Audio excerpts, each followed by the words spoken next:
vanavond naar de speelfilm Exodus kunnen kijken. Maar het werkelijke verhaal van de Exodus hoort u nu uit de mond van Shlomo Ben-Amnon. Hij was destijds zelf aan boord van het schip als leider van een grote groep kinderen. Kijkt u naar de Exodus van Shlomo Ben-Amnon.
My name is Shlomo Ben-Amnon, the son of Mordechai and Rachel, the great son of Meir and Juliana, the name of my grandmother, from the tribe of the Levites. I was born in Hungary, and I lived there till I was taken to the concentration camps when I was 19 or 20 years old. I am a survivor of the Holocaust. I lost my family during the Holocaust. I remained alone. I arrived to the well-known ship Exodus, and I had the privilege to be one of the leaders, many leaders of the ship.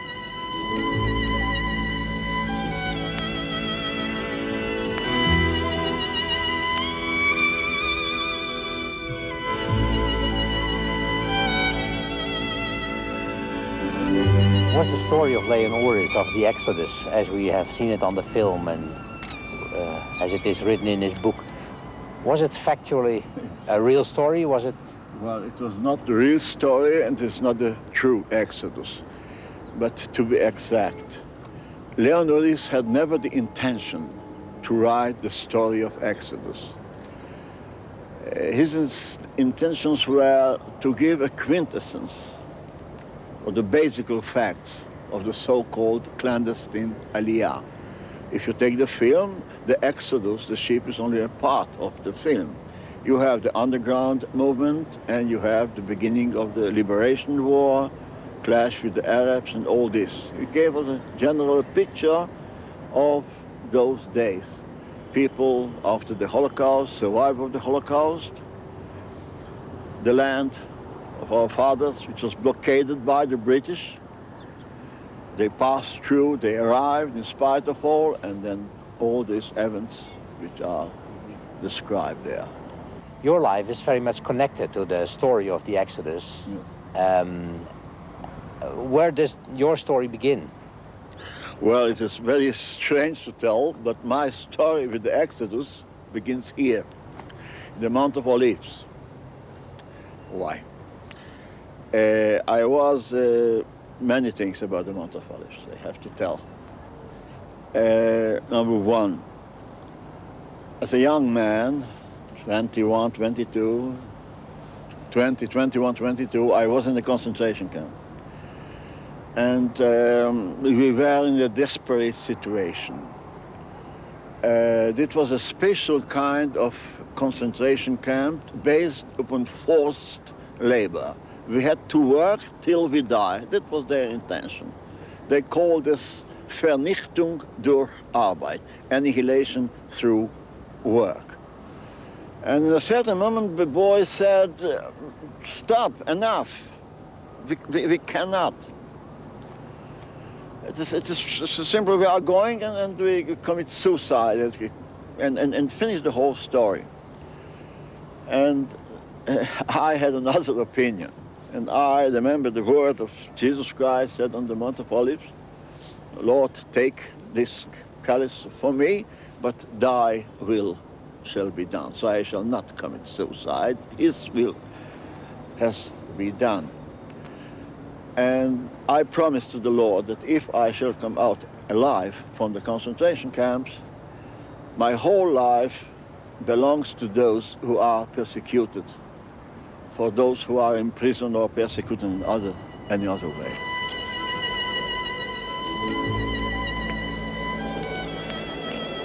What was in fact the reason that you got involved in the children rescue after the war to bring them into Israel?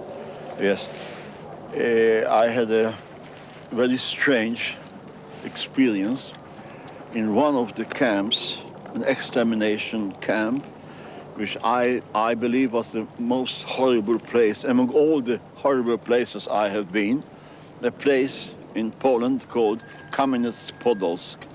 There was the place where the SS brought the people to kill them.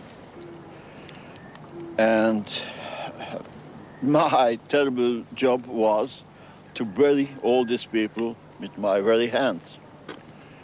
One of the days, a group of 38, 40, 42 children arrived, and among them I found an old man, a scientist, Professor Langer, who incidentally was sent together with the children to be killed somewhere.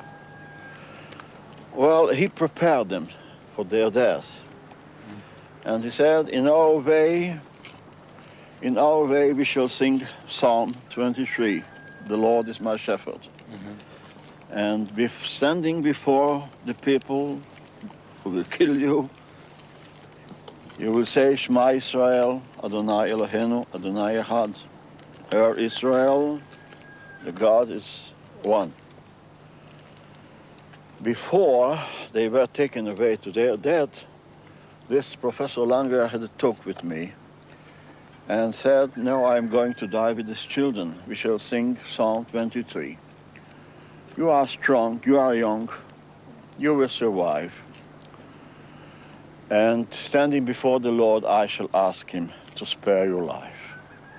And of the event, I heard their last word, their Shema Israel, and I was forced to bury them with my own hands. They all shot them? Pardon? They all shot them? Yeah, of course, all of them. Yes, of course. They stood on the one part of the ditch, and the SS on the other part, and so they all were killed. And when he said goodbye to me, he said, you are strong, you will survive. You will arrive to the land of our fathers, the land the Lord promised to our father Abraham. You will arrive to Jerusalem. And being in Jerusalem, go to the Mount of the Olives. Sit there during the night and wait till the moment when the night finishes and the day will just begin. That is to say, between the night and the day, a mystical moment between the night and the day. Regard the Mount of Olives, and you will listen again, and you will hear again our singing. Everything became true. I survived the Holocaust. I arrived to Israel on the ship of Exodus with the children, with the children who remained alive, of course. I came to Jerusalem. The Mount of Olives in those times was in the hands of the Arabs, of the Jordanians. So I went to this place, facing the Mount of Olives, and waited for this wonderful moment. And I have to tell you that I heard again the song of the children. An inner voice, I heard again and again this voice, this singing of these children, and I shall always hear this voice. The 23rd Psalm, eh? The 23rd Psalm, Lord is my shepherd, I shall not want, even when I shall go in the valley of the shadow of the death. Yes.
I was liberated from the concentration camps.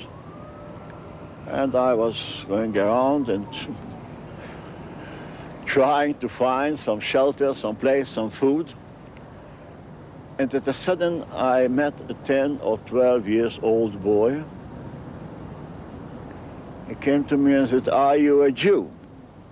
I said, "Yes, I am a Jew." "Why?" He said, "Because my father said to me that if I shall remain alive and if I shall meet a Jew, I have to give him my hand and ask him to bring me to the land of Israel, to the land of our father." And I asked him, "Are you sure that you are Jewish?" He said, I think so." "Where are you from?" "I don't know." "What is the name of your family?" "I forgot it, I don't know." "So how can I know that you are Jewish?" And then he said the password, "Shema Yisrael Adonai Eloheinu Adonai Echad." And he gave me his hand, and off we went together. And then another boy, and then a little girl, with the same word, "Shema Yisrael, bring me to Israel." And slowly, their number increased more and more, till we arrived from 100 and then to thousands. We have an organization, very big organization, the Youth Aliyah, and we informed them immediately. We were the group of leaders of these children. I am unable to do it alone by myself. And they said, "You have 1,500 children. A pity that you have only 1,500. May the Lord give 15,000 or 150,000.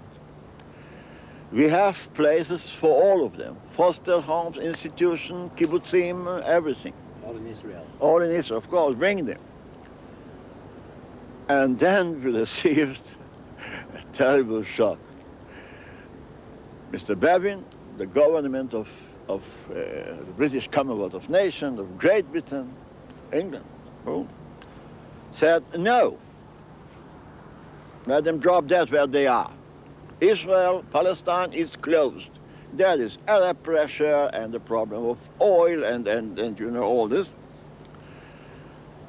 Let them stay where they are." And in this moment, we declared, there is no human force which can stop the children of Israel in their way to the land of Israel. What were the plans? I mean, how did you think to arrive there? We get a ship. The ship was bought by the Jewish community of the community or communities, I cannot say exactly, of the United States. The crew of the ship were 18 young young Jewish boys from the United States who served in the United States Navy and fought against the Japanese during the war. They volunteered to bring the ship from France to Haifa or to somewhere in Israel. There were the Haganah people, Paliam people, 4 people and the woman, 4 young men and the woman. And we, 4,500 survivors of the Holocaust, among them 1,500 children. They came from Poland, Hungary, Czechoslovakia, and we concentrated them in Germany. From Germany we passed, of course, with false papers, false passports, to France, to Marseille. And we arrived to a port called Sète, some 110 kilometers from Marseille. And there the ship was waiting for us. It's a very small ship, 4,500 people. It was overcrowded, you cannot believe it. Oh. But we said, all right, 8 days, 10 days, we were able to withstand it. The ship was of wood, mostly of wood, because it was not a ship for sea. It was for the Mississippi, you know, like those films of Mississippi. But with very strong engines, Messerschmitt engines. At least the German gave us the Messerschmitt engines. They were very strong. The plans were that we arrived to the shores of Israel, to Herzliya, near Tel Aviv. We arrived to the international borderline of the international water, the sea, and then full speed till we arrive to the shore. Then all the children will jump into the sea. In the meantime, the population of Herzliya, Tel Aviv, Holon, all those were in the sea, in bathing suits. And then the children will be mixed with the families there, and it was a very nice plane. It was a very nice dream.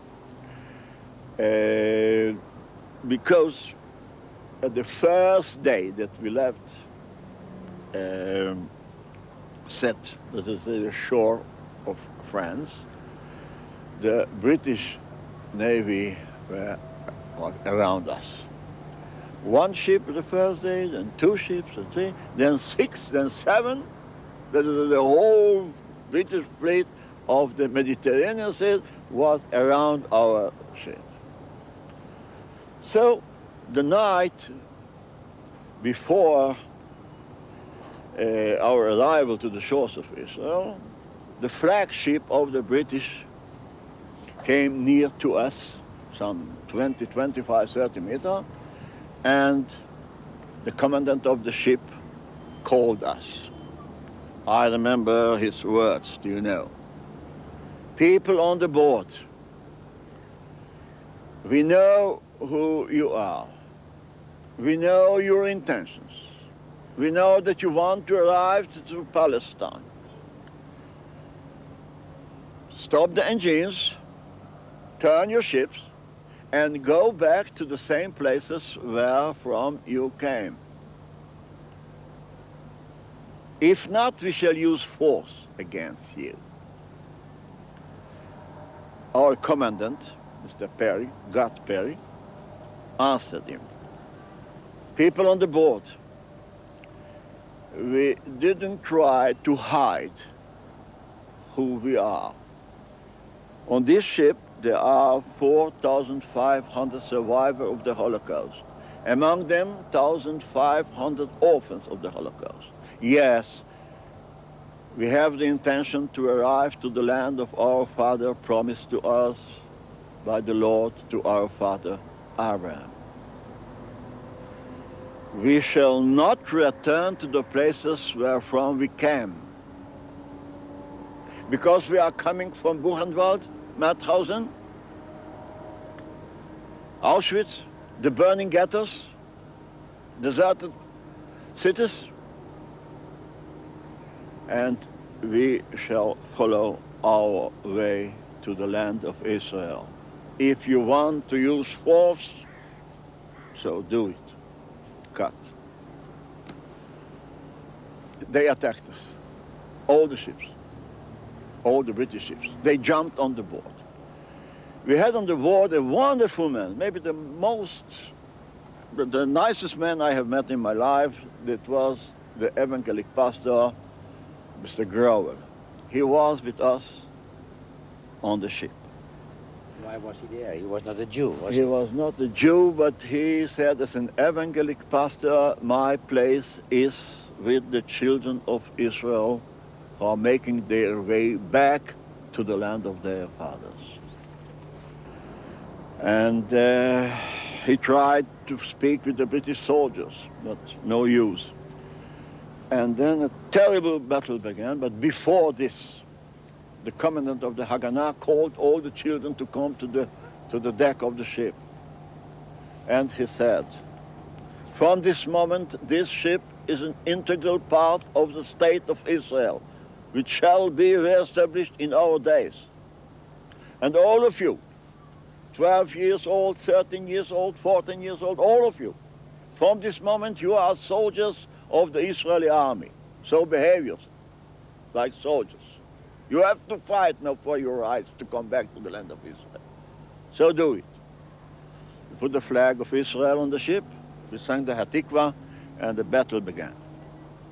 The British jumped on the ship, and they have beaten the children in the most cruel way. 4 children, 2 children were killed, one of the crew, an American soldier, a former soldier from the United States Navy, was killed by shot by a revolver. A woman died by giving birth to a child. The child died too. And so we lost 4, 5 people. And 8 o'clock we received order to stop the fight. So the British took the ship and they conveyed us to Haifa. If you ask me which was the most difficult moment of the whole Odyssey, of the whole trip, maybe this moment. You are in Haifa. After so many years, I was a Zionist when I was 10 years old. And you are in Israel, the Mount of Carmel, before your very eyes. They divided us into 3 groups. 1,500, 1,500, 1,500. My ship was called Empire Rival. All right, and so slowly, the Mount of Carmel and the houses of Haifa disappeared, and smaller and smaller. They put you on an English ship. Yeah, British there were ship. English ships, there were prisons, floating prisons on water, with barbed wire, with locks, with everything closed like a prison. Behind the bars again. Behind the bars again. And with guardians and all this. So, you never arrived in Cyprus, I suppose? No, we never arrived in Cyprus. What happened? 1 day, 2 days, 3 days, very Cyprus. Only the sea and the sky. And suddenly a little boy, 12 years old boy, Joel, I remember him, a very clever young boy, today is a well-known scientist.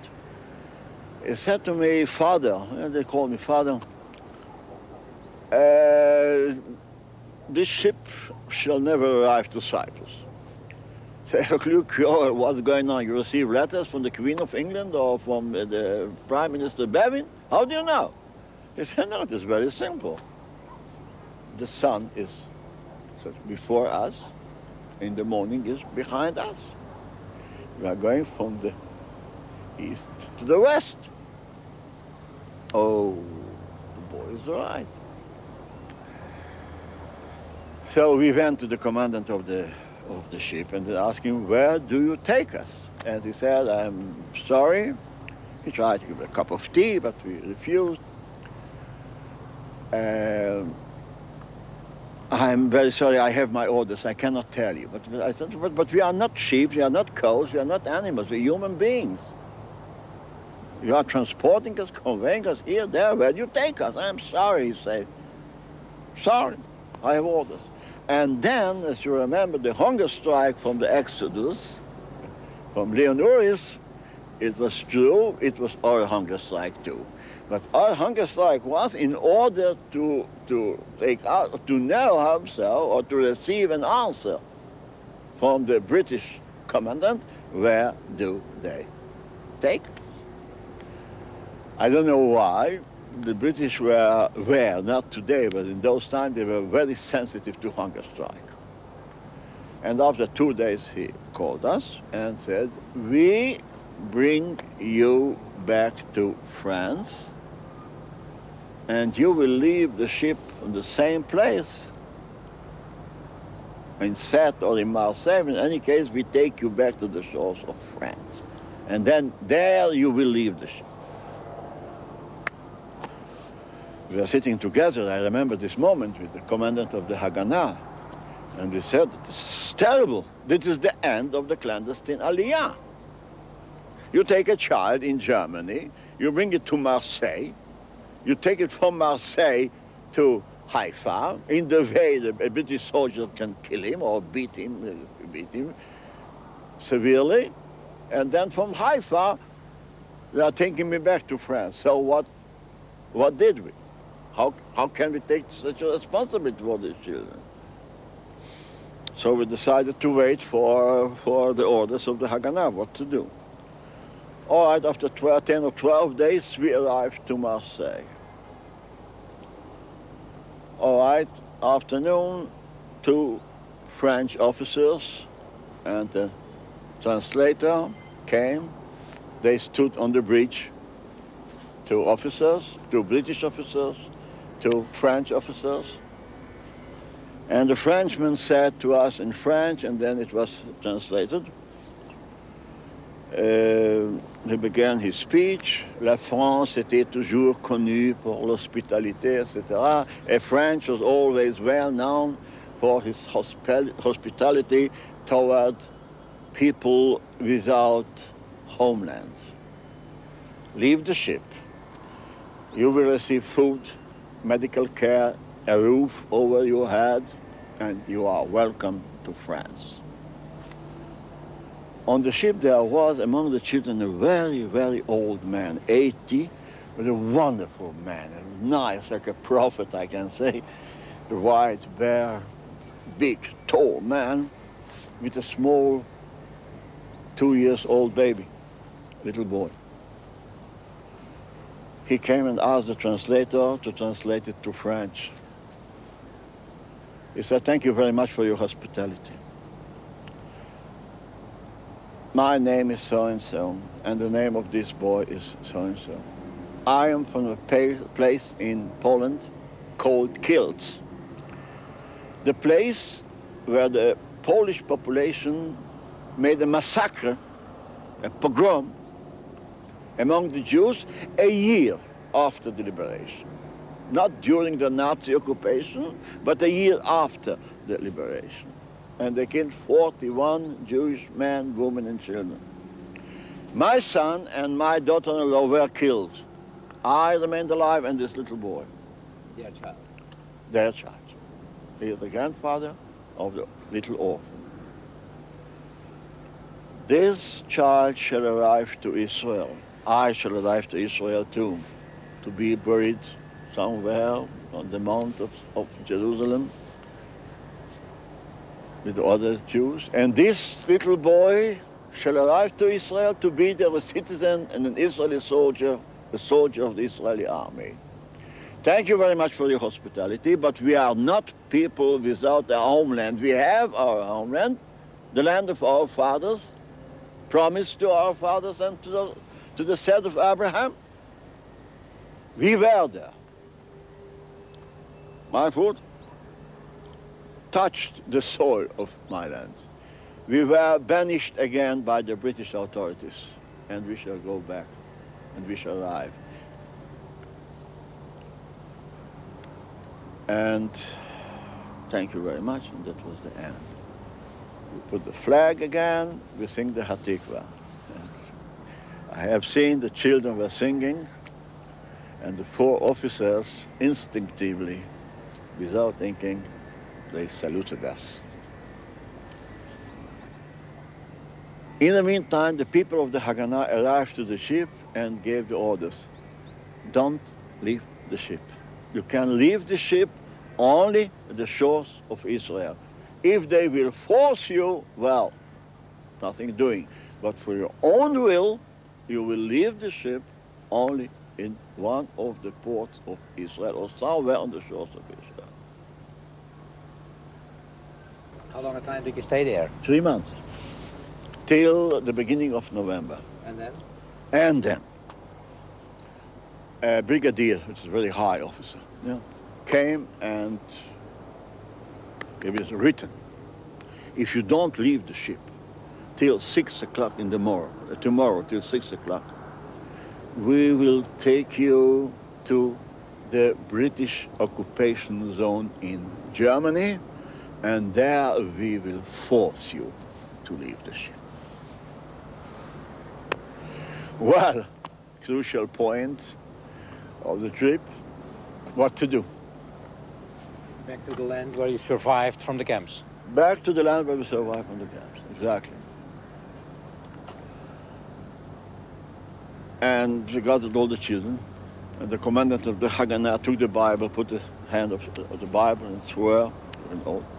Children, remember, if you want to leave the ship now, you can leave it. We cannot ask more. You did more than anybody in the world can expect from 12 and 14 years old children. And then again, the long, long, long Odyssey. South of France, Gibraltar, Spain, the Gulf of Biscaya, which is a horrible place, always storm and storm and storm and stormy place. Belgium, Holland, England, Germany, and then in a gloomy, rainy morning, Hamburg. With hundreds and thousand British soldiers, military police and police. The whole police from England, where they took them to Hamburg, and there they forced us. The children were beaten again in the most cruel way. Not by the Germans, by the British now. In this time, the British, yes, for a change, yes. British zone. The British zone in Germany, yes. So they were very angry because they had to take each charge. 4 policemen for each charge, so they became angry. So they to beat them to it. And then in a closed train, like again prison, against bars and stuff, they took us to 2 camps. The children were in one camp called Amstel by Lübeck. By the way, the city of Thomas Mann, the big liberal spirit of Germany. That was on the 3rd of November when we arrived, or the 15th of November, I can tell it was November. Cold, rain. I have to add that in Haifa they took everything from the children. They were in a shirt and shoes that all. No blanket, nothing. And it was very cold. But later we called the Joint. The Joint is an international Jewish organization, and they brought us clothes and blankets and everything we need. But they in fact treated you as cattle. No, this is worse. They treated us as Jews. Cattle, it's not so bad. Jewish is worse. Well, and there we were, we organized ourselves somehow, and then the Haganah made a very big action. They were clad in British uniform. They came in, they break into the camp, and they took the children, and we ran away. We ran away from the north of Germany, Hamburg, and again Hamburg and Strasbourg, and we returned to Marseille. And the whole story again. But here, we changed our tactics. Instead of concentrating all the people on one big ship, we divided them into small groups, and we took small vessels. Vessel for fishing ships and all this. And so, till the, let us say, January 48, all the children, all the teachers, and I myself.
Think back of these children and and the time of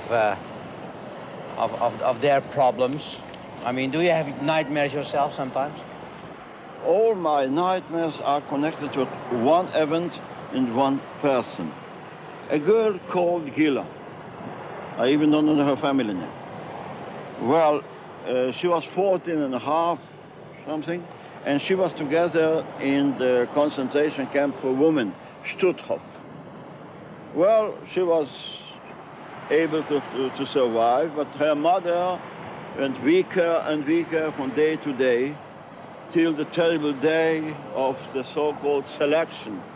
Arrived German doctors, or a doctor said, you can't remain alive, you can't carry on to work, you have to die. And an unhappy day, they were standing together on the Appelplatz, and the German doctor said, you to the right or you to the left, and Gila's mother was sent to her death. Before she died, she was able to pass to Gila a slice of bread. A slice of bread in the concentration camp was a fortune, a treasure. But Gila, in spite of the very fact that she was so hungry, and the people were starving there, she was unable to eat the slice of bread because she felt that she is a part of her mother, the body of her mother. It symbolized for her everything what the name mother called. Her mother died there in the camp. And then, of course, mother died there. When I found her, she was still with this slice of bread in her pocket. A slice of bread, a stone like. And then we arrived to Haifa, and we had to pass between British soldiers and policemen, and they took away everything from the children. They remained in their shirts and trousers, nothing did. A sudden, a horrible scream, and I ran there, horrible scream. Gila, they killed my mother. They killed again my mother the second time. And I understood that one of the British soldiers, maybe not with bad intention, but surely not with good intention, threw away the slice of the bread into the sea. Well, it was terrible. I still, sometimes in nightmares, I wake up in the night and I still hear this voice. And it is really terrible. If I could tell Gila that today the ships of the Israeli Navy are patrolling around the grave of her mother on the sea, and Jewish soldiers are patrolling on the shores of Israel, defending us. But I couldn't tell, because at the second day of the Egyptian attack on the kibbutz near Im in the Negev, Gila was touched by a bullet straight away in her heart, and she fell down and died immediately. What was her age? 15 and a half, 15, not more.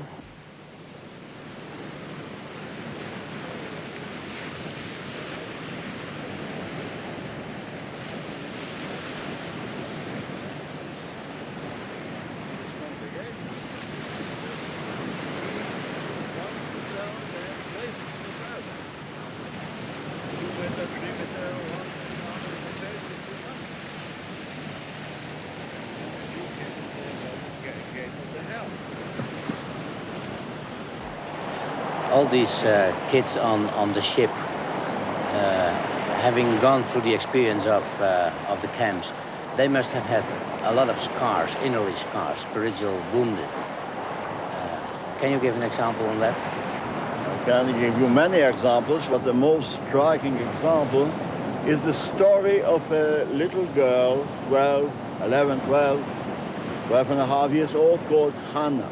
She was handsome, wonderful, very clever, but she was completely dumb. She was unable to utter one articulate voice. Well, later I have learned that she was born normal. She was able to speak. But when she was 6 years old, the SS came to the city and her whole family was killed, massacred, exterminated before her very eyes, because they had time to hide her. But from the place where she was hidden, she was able to see the horrible death of their parents. Their dad and she was able to listen and to hear their last words. The last words of Jewish people were in danger, or before, or in mortal danger. Shema Israel Adonai Eloheinu Adonai Echad. Her, children of Israel, the God, our Lord, is one. So she remained alive because she was hidden, like in the Judges, Yotam, he remained alive because he hid himself, or he was hidden. And then she lived in the forest like a little animal, a little dumb, poor animal, and the Lord protected him to survive. When I found her and when she was in the ship, she was completely dumb. Arriving in our way back to Germany, I had a lot of time, of course, I tried to make her speak. Every day, please, Hannah, try to speak. You will arrive to the land of Israel, you will be together with other children, you have to speak. You will get a family, a new home. Please, speak, try it. And when we arrived, I remember, to the Gulf of Biscaya, I told her, no, try it again. And she did. And her body began to tremble, and the sudden a voice from her mouth, Shema Israel Adonai Eloheinu Adonai Echad. That is to say, her first words were the last words of her family. That was a big moment. I remember there's a kind of miracle, because the waves stopped to move, there was silence, and then I felt the Spirit of the Lord hovering over the waters.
should read now Psalm 126, a psalm which is every day with us, every day in our lips, every day with those who had the privilege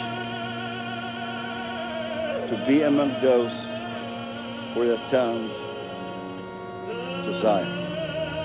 שיר המעלות, ושוב אדוני את שיבת ציון חיים כחולמים. אז ימלא פינו שחוק ורינה. אז יאמרו בגויים הגדיל אדוני לעשות עם אלה. הגדיל אדוני לעשות עמנו היינו שמחים. שוב אדוני את שיבתנו כאפיקים בנגב, הזורים בדמעה ברינה יקצורו, הלוך ילך ובכה נושא משך חזרה, בוא יבוא